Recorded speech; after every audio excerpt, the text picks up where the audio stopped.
Do you remember your last road trip with friends? It started out as a blast, right? The four of you piled into a car that was too small, and you started out with a taste for adventure. Then Jake spilled his soda on you when he got carried away playing air guitar to Aerosmith.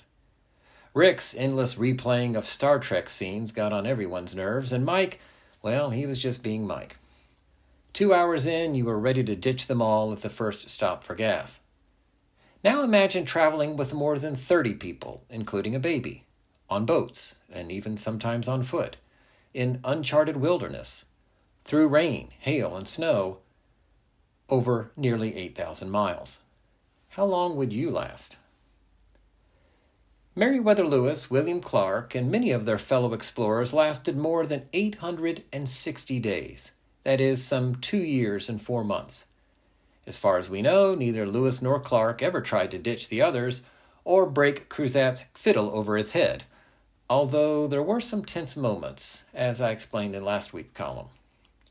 What does it take to keep a ragtag crew of young men, a teenage girl, and her baby on task for months on end through the trials of fatigue, hunger, cold, and most probably the usual assortment of complaints and annoying wisecracks?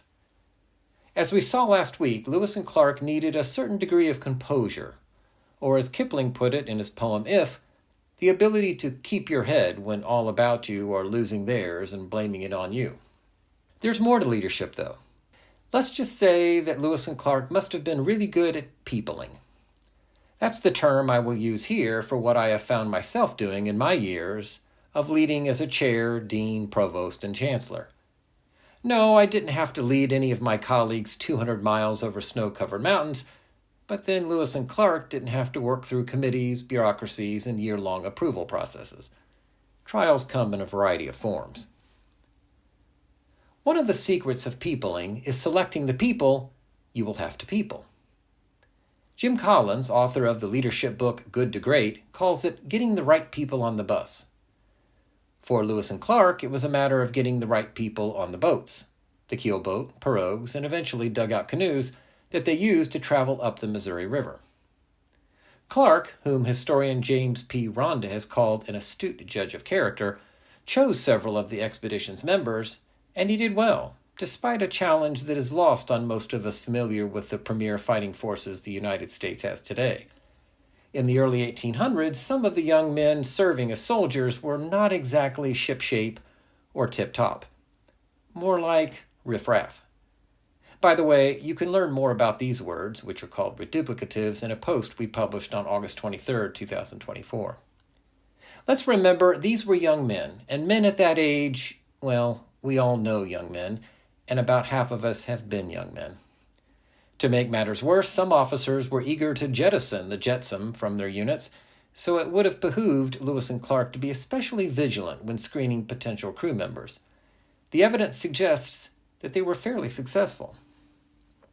Take, for example, the 3 men they selected to serve as sergeants.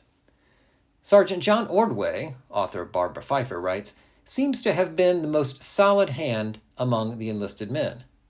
Pfeiffer explains that Ordway documented every day of the long expedition, the only explorer to do so. If you keep a diary, you probably appreciate the amount of discipline such a feat requires. I suspect that many diarists cannot claim entries for more than 860 consecutive days. Can you? Okay, now try recording every day while also traveling thousands of miles through rugged terrain, storms, snow, frigid cold, and starvation. In the entry for the final day, September 23rd, when the Corps of Discovery finally arrived in St. Louis, Ordway wrote that, "We intend to return to our native homes to see our parents once more, as we have been so long from them." As a parent myself, I'm going to give Ordway extra points for this remark. He does indeed seem to have been a good man, and a good son. Sergeant Nathaniel Pryor so impressed William Clark that decades after the expedition, Clark, then the U.S. Superintendent of Indian Affairs, remarked on his capacity to act and be serviceable, and made him a sub-agent to the Osage people. Finally, like Sergeant Ordway, Sergeant Charles Floyd was a disciplined diarist, penning entry after entry until, on August 18th, he became dangerously ill, as Clark put it in his own journal. 2 days later, Sergeant Floyd was dead, probably as a result of a burst appendix. He was the only crew member to die on the expedition. Clark wrote that the young man expired with a great deal of composure. We might like to say that all of the men were equally admirable, but let's face it, there's one, or more, in every crowd, and Lewis and Clark did wind up with a few men who occasionally fell short. What is a captain to do in such situations? Leaders need to know when to hold people accountable and when to let things slide. Striking this balance is much harder than it might seem. Fail to enforce rules or penalize offenders, and you risk letting things get out of hand, incurring destructive behavior and even disaster. On the other hand, clamping down too hard or too long can harm morale and damage your credibility as a leader. On the first leg of the journey, as the crew was heading up the Missouri River, some of the young men were doing the things that young men sometimes do, some of which could have threatened the success of the expedition or even the lives of fellow crew members. Just 3 days in, for example, a court-martial was formed to consider the cases of 3 of the men. The orderly book reads, "A sergeant and 4 men of the party destined for the Missouri expedition will convene at 11 o'clock today on the quarterdeck of the boat and form themselves into a court-martial to hear and determine, in behalf of the captain, the evidences adduced against William Warner and Hugh Hall for being absent last night without leave, contrary to orders, and John Collins, first for being absent without leave, second for behaving in an unbecoming manner at the ball last night, and third for speaking in a language last night after his return tending to bring into disrespect the orders of the commanding officer." It was early in the expedition, and the crew was still in the vicinity of civilization, so yes, it was possible for someone to attend a ball. Life soon would become more rugged. For the next 2 years, out on the Great Plains, in the Rocky Mountains, and on the rainy Pacific coast, the men would encounter buffalo, bucks, and blackfeet, but not a single ballroom. It's probably safe to bet that behaving in an unbecoming manner did not endanger the expedition, but some of the other behavior certainly could. Out in the wilderness, surrounded by potentially hostile inhabitants and other threats, someone needs to be in charge. Calling orders into question could result in chaos, death, and failure of the entire expedition. Collins was found guilty and was sentenced to 50 lashes. A couple of months later, another man, Alexander Willard, was sentenced to 100 lashes on his bare back for lying down and sleeping on his post whilst a sentinel. The logic for punishing this infraction, which may seem fairly innocuous to some, is clear in the official record, which calls it a breach of the rules and articles of war, as well as tending to the probable destruction of the party. 100 lashes probably seems harsh to most of us, but corporal punishment was a common form of military discipline in the early 1800s, and it was less harsh than the penalty of death, which was one permissible punishment according to the military code of the era. It was not the only instance of leniency on the expedition. In August 1805, Patrick Gass managed to lose a tomahawk belonging to a certain Meriwether Lewis. As James Rhonda explains, Gass's gaffe might have prompted an angry word or a cold glare, but instead the captain put the following lines in his journal: "Accidents will happen in the best families." Lewis seems to have recognized that every mishap did not merit a lashing, whether by whip or tongue. Sometimes, to quote Paul McCartney, you just have to let it be. Coming down too hard sometimes can put people on edge or even build resentment. If you have ever gotten chewed out for something minor, you know what I mean. Besides, when things are going well, one has to be careful about not spoiling a good thing.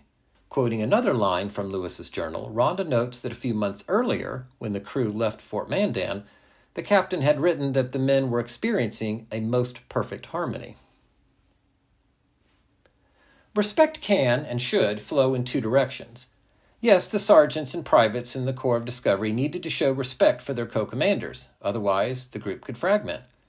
If Lewis and Clark had not respected the rest of the crew, however, their ability to lead could have been in danger, and the harmony that Lewis had described was likely to dissipate. It can be hard to follow someone who doesn't show you respect.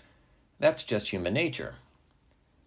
In June 1805, while traveling up the Missouri River in what is now Montana, the crew came to a fork in the river. Here was a problem. Which one was the mighty Missouri?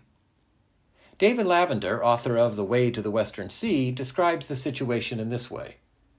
It was essential they learn immediately, for if they chose wrong and ended up stranded far from the Columbia headwaters, there would not be time to come back and try again, even if the discouraged soldiers were willing to make a second effort.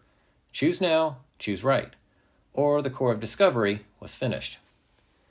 Virtually to a person, the travelers agreed that the northern fork was the Missouri, since it looked like the muddy river they had been following for thousands of miles, whereas the South Fork was clear.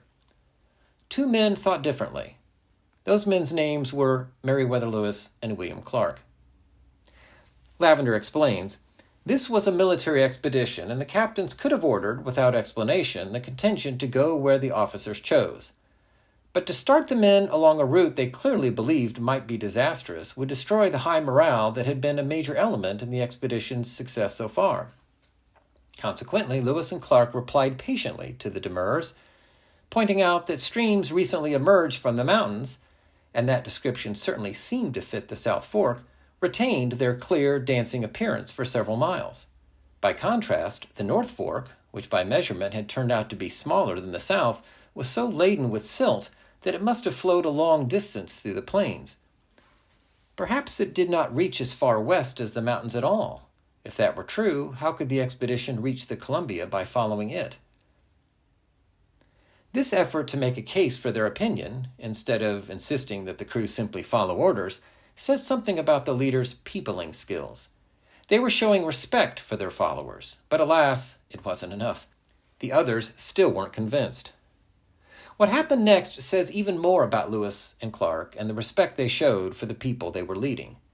They now separated into small parties and set out to explore the two forks, Lewis going with a half-dozen men up the North Fork, while Clark traveled with a half-dozen others along the South Fork. Even after they regrouped with additional evidence, there was not universal agreement among the groups, so Lewis went even further, literally, by traveling with some others along the South Fork to see if the waterfalls they were expecting were ahead. The presence of these falls would help confirm that the South Fork was the one they were supposed to be following. In the end, Lewis and Clark were right. But sometimes being right is not enough. Even when you feel you're right, it pays to be respectful as well. Eventually, Lewis and Clark successfully led their crew not only all the way to the end of the continent, but also all the way back, thanks in part to their peopling skills. Choosing the right people to serve on the team, balancing accountability and leniency, and showing respect helped them complete their epic journey. Peopling skills can take us a long way, across a continent, to the top of our profession, or home to our parents.